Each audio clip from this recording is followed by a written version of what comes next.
The largest nerve in your entire body is about as thick as your thumb, and it runs all the way from your lower back down to your heel. When something starts pressing on it, the pain almost never shows up where the real problem is.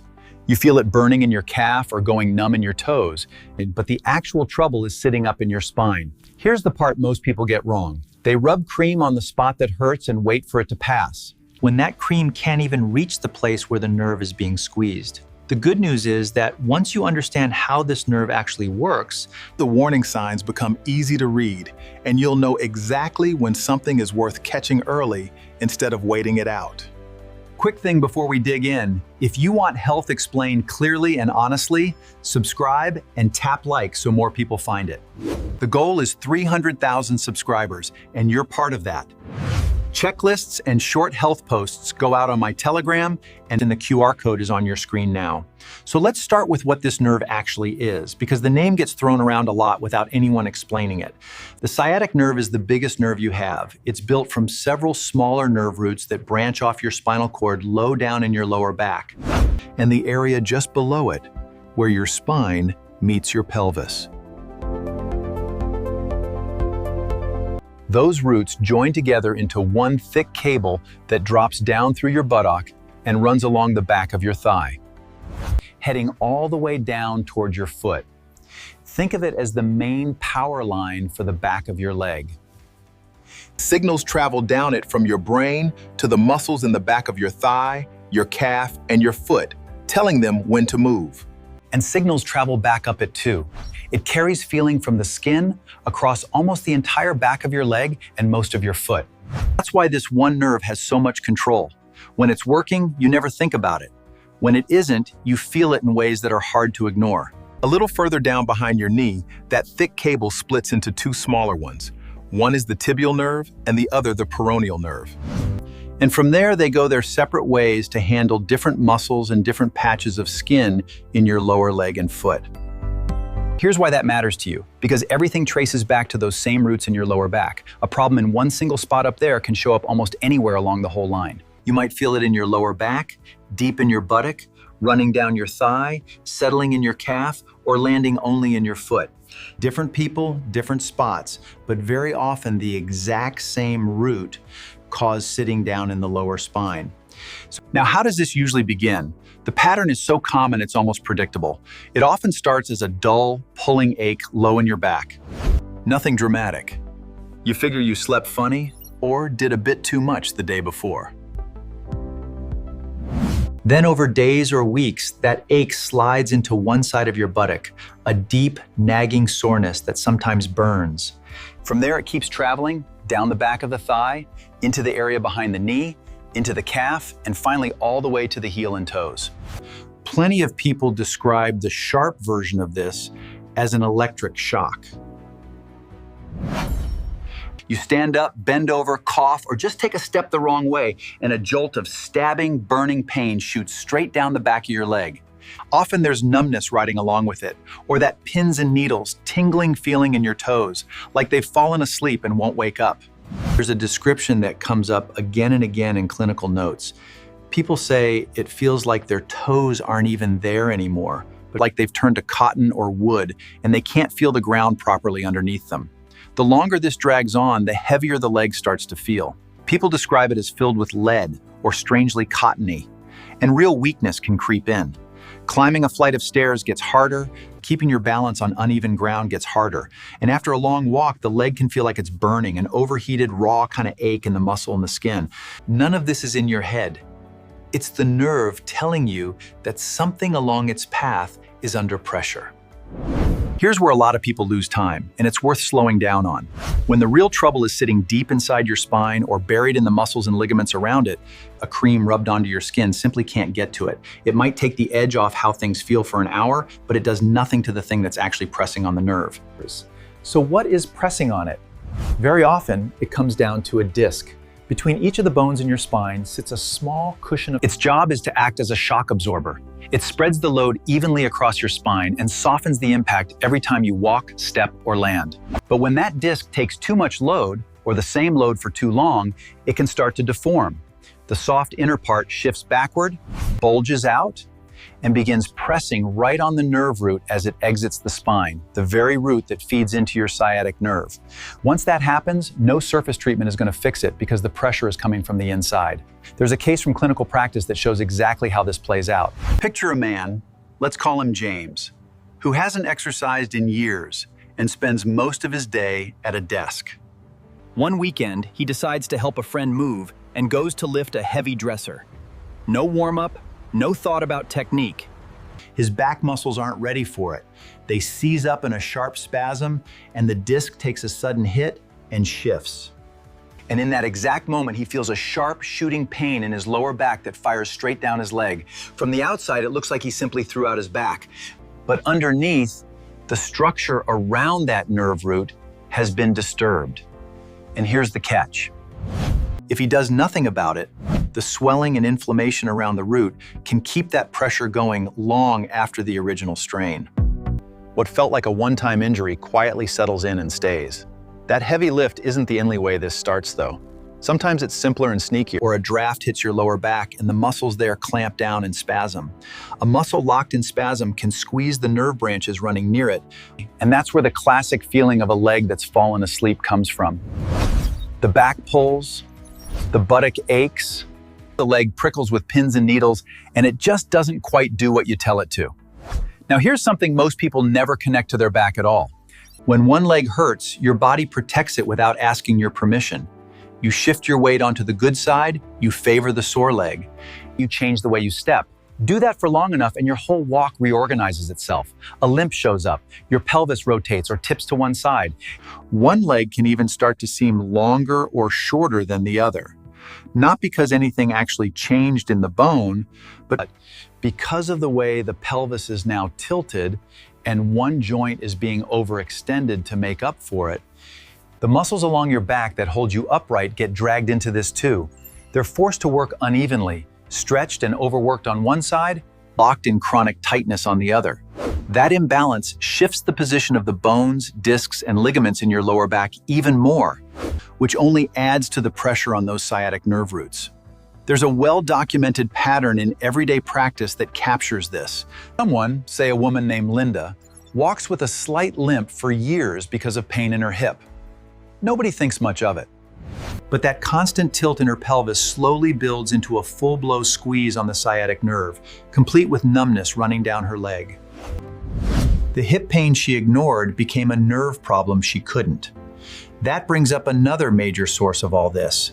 A worn-down hip joint, arthritis in the hip, old injuries, certain inflammatory conditions, any of these can wear the joint down over time. And to take pressure off a painful hip, a person naturally starts adjusting how they hold their pelvis and lower back, and which loads the discs and ligaments unevenly. The discs begin bulging backward, they tug on the surrounding tissue, and they irritate the nerve roots. And now you've got inflammation and sciatic nerve symptoms that all started with a hip that was hurting somewhere else entirely. So far, we've mostly talked about pain, and pain is the loudest signal, but it isn't always the most serious one. The thing to watch much more closely is weakness. When your leg starts to give out, when your foot buckles under you, when you can't steady yourself on your heel, Or push up onto your toes when you try to lift the front of your foot and it just won't come up. And that's different. That's a sign the nerve isn't carrying its signal properly to the muscles anymore. Pain is the nerve complaining, weakness is the nerve failing to do its job. Heavy numbness is another flag, worth taking seriously, and I mean the kind where you stop feeling not just your toes, but a whole section of your foot, and your lower leg, even the back of your thigh.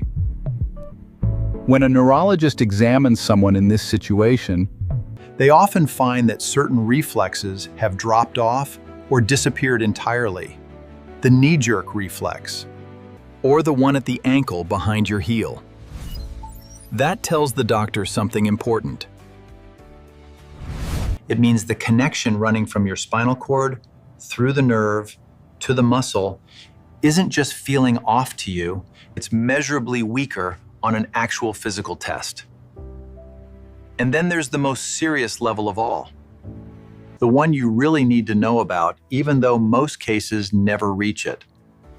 The sciatic nerve roots sit very close to other nerve roots that control your bladder, your bowel, and the feeling in the area between your legs.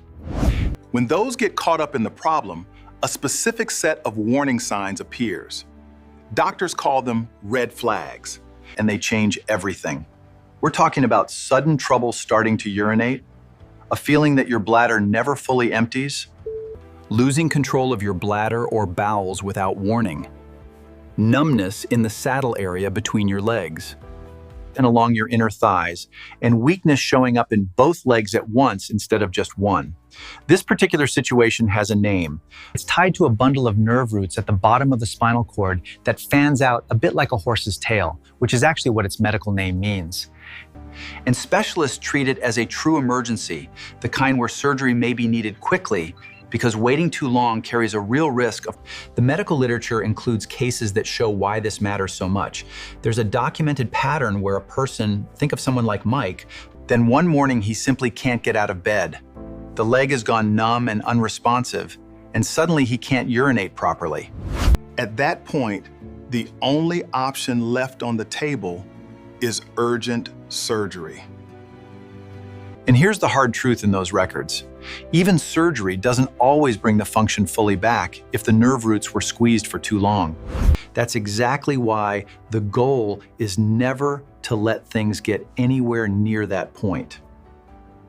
And which brings us to painkillers, and why leaning on them for years is a trap. Pain pills and injections can genuinely dial down the pain and calm the inflammation around the nerve root. That part is real. But they don't touch the reason the nerve is being squeezed in the first place. So what happens? You feel better, so you go right back to loading your spine, lifting things you shouldn't, sitting hunched for hours, and carrying on as if nothing's wrong. Meanwhile, the disc or the joint underneath keeps wearing down, completely undisturbed. Guidelines for managing low back pain make this point plainly. When pain hangs around longer than a few weeks, And especially when numbness, weakness, or changes in how you walk join the picture, it's no longer a rub some cream on it situation. It's a reason to get a proper, targeted look at what's going on. Skip that, and you can drift without noticing from the occasional bad episode into constant chronic pain, real limits on how you move. So what actually happens when you go get it looked at? When you sit down with a neurologist or a spine specialist about back pain that's shooting down your leg, the first thing they do is ask a lot of questions. When did it start? What sets it off? Which direction does it travel? Is there numbness, weakness, any change in your bladder or bowel? Then they examine you, testing your muscle strength, checking your reflexes, mapping where you've lost feeling, and doing specific tests that gently stretch the nerve to see what reproduces your symptoms. All of that helps them narrow down which nerve roots are likely involved. When it comes to actually seeing the problem, the gold standard is an MRI of the lower back. MRI stands for magnetic resonance imaging, and the simple version is that it gives a detailed picture of the soft stuff. And the discs, the ligaments, the nerves themselves.